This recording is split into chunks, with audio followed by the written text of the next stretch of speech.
Shalom saudaraku, kita berjumpa kembali di Perenungan Pagi Maturia Ministry di akhir pekan ini bersama dengan kehidupan saudara-saudari kita di hari Sabtu 12 Juni 2021 yang diperkenankan oleh Tuhan untuk mengingat rayakan setan usia kelahiran dan usia pernikahan. Kita bersama melafazkan syukur dan doa untuk anugerah kehidupan ini, khususnya bagi Ibu Suryanti, anak Shalom Seth G. Quincy Ondang, anak Jovan Junior Hari, Saudari Belinda Kristanti Tampu Bolon, Ibu Elisawati Sinta, dan Ibu Ngadinan dari Pospelkes Purwosari. Demikian untuk usia pernikahan, bagi kehidupan keluarga yang berbahagia, keluarga Bapak Bobby Kristi Fernando Martisen dan Ibu Marlina Gustia. Doa kami kiranya anugerah kasih sayang Tuhan senantiasa merahmati dengan kesehatan, kekuatan, kesetiaan dan hikmat Tuhan dalam menapaki hari-hari hidup pemberian Tuhan ke depan bersama dengan kehidupan keluarga terkasih. Kini saudaraku, sabda Tuhan akan menyapa kita, mendahulunya kita berdoa. Dalam syukur dan sukacita kami untuk disapa dengan kebenaran firman-Mu, tolonglah kami dengan hikmat-Mu ya Tuhan, dan urapilah kami dengan Roh-Mu yang kudus, sehingga sabda-Mu ini boleh menjadi berkat kehidupan bagi jiwa dan roh kami, dikala diwujudkan dalam laku kami. Demi Kristus Yesus kami berdoa. Amin. Bacaan Alkitab, Injil menurut Markus pasal 6 ayat 45 hingga ayat yang ke-52 yang menyatakan, sesudah itu Yesus segera memerintahkan murid-muridnya naik ke perahu dan berangkat lebih dulu ke seberang, ke Betsaida. Sementara itu ia menyuruh orang banyak pulang. Setelah ia berpisah dari mereka, ia pergi ke bukit untuk berdoa. Ketika hari sudah malam, perahu itu sudah di tengah danau, sedang Yesus tinggal sendirian di darat. Ketika ia melihat betapa payahnya mereka mendayung karena angin sakal, maka kira-kira jam 3 malam ia datang kepada mereka berjalan di atas air, dan ia hendak melewati mereka. Ketika mereka melihat dia berjalan di atas air, mereka mengira bahwa ia adalah hantu. Lalu mereka berteriak-teriak, sebab mereka semua melihat dia, dan mereka pun sangat terkejut. Tetapi segera ia berkata kepada mereka, tenanglah, aku ini, jangan takut. Lalu ia naik ke perahu mendapatkan mereka, dan angin pun redalah. Mereka sangat tercengang dan bingung, sebab sesudah peristiwa roti itu mereka belum juga mengerti, dan hati mereka tetap degil. Demikianlah sabda Tuhan.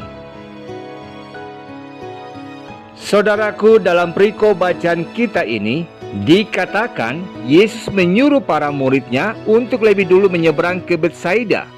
Lalu ia ke bukit untuk berdoa.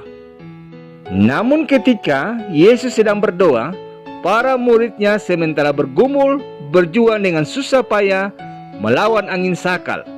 Hal itu terjadi di saat Yesus tidak bersama dengan mereka. Dengan kata lain, mereka berupaya berjuang menaklukkan angin sakal dengan kekuatan mereka sendiri. Mereka lupa kepada Yesus dan menganggap ia hantu ketika Yesus mendatangi mereka. Padahal di pasal sebelumnya dikisahkan bagaimana mereka mengalami langsung mujizat kuasa Yesus. Dan di ayat yang ke-45 pun Yesus sendiri yang memerintahkan mereka untuk ke Betsaida. Itu bukan sekedar perintah saudaraku, namun ada janji penyertaan bahwa mereka akan tiba dengan selamat. Bukankah di Yesaya 55 ayat yang ke-11 dikatakan, ucapannya tak pernah kembali sia-sia saudaraku? Berbeda dengan Yesus, sesibuk dan sepadat apapun jadwal pelayanannya, Yesus selalu berupaya mencari dan mendapatkan kekuatan dengan mengasingkan diri. Di ayat 45, menyuruh para murid duluan berangkat ke Betsaida dan menyuruh orang banyak pulang. Lalu Yesus menyediakan diri untuk berdoa kepada Bapanya. Sekalipun ia dan Bapanya sehakikat satu, tapi ia tetap berkomunikasi dengan Bapanya di sorga. Yesus membuktikan kepada kita kekuatan sebuah doa. Semakin sibuk, semakin banyak kita berdoa. Memang sulit, tapi bisa. Saya sendiri pun menyadari bahwa hal itu bukanlah hal yang mudah untuk dilakukan. Terkadang kita memakai alasan sibuk, letih, capek, lelah sebagai alasan untuk pemakluman kalau kita absen berdoa. Bahkan seringkali pun orang berkata bahwa doa hanyalah sebuah ritual untuk orang yang sementara menganggur. Dengan kata lain, tidak ada waktu untuk berdoa bagi orang sibuk. Namun saudaraku, fakta menunjukkan semakin sibuk seseorang, semakin sedikit ia berdoa. Fakta tersebut justru juga bertolak belakang dengan kehidupan doa Martin Luther, reformator gereja abad ke-16. Konon, bila tak sibuk, Martin Luther berdoa 1 jam sehari. Tapi bila ia sibuk, ia bisa berdoa sampai 3 jam sehari. Aneh bukan? Mengapa demikian?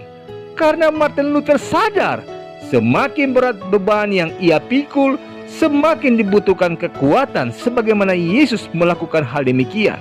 Ya saudaraku, semakin sibuk kita, seharusnya semakin banyak waktu yang kita sediakan untuk berdoa, supaya kita tidak mengalami yang namanya defisit rohani.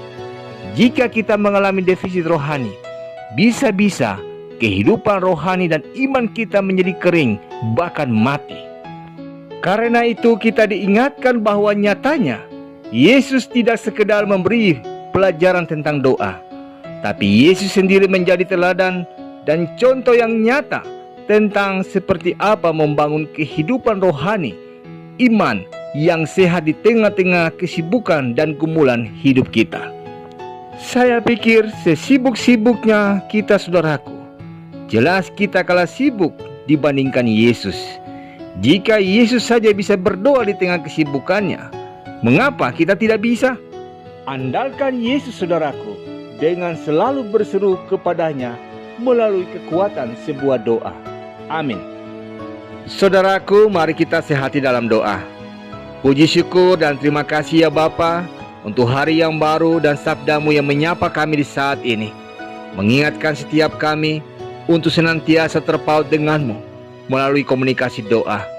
Bahkan di kala waktu dan situasi yang tidak bersahabat dengan kami sekalipun, sebagaimana teladan Kristus Yesus, sehingga berkat dan kuasa perlindungan penyertaan-Mu menjadi bagian dalam kehidupan kami. Karena tangan-Mu selalu terbuka bagi kami yang senantiasa berharap dan percaya kepadamu. Berkatilah kami di sepanjang hari ini ya Bapa, di dalam setiap langkah kehidupan kami, dalam berbagai aktivitas, karya dan layan kami. Demi Kristus Yesus kami berdoa. Amin. Selamat pagi saudaraku. Ingatlah bahwa semakin sibuk kita, semakin banyak waktu yang harus kita sediakan untuk berdoa. Selama beraktivitas, selama berakhir pekan, Tuhan Yesus memberkati.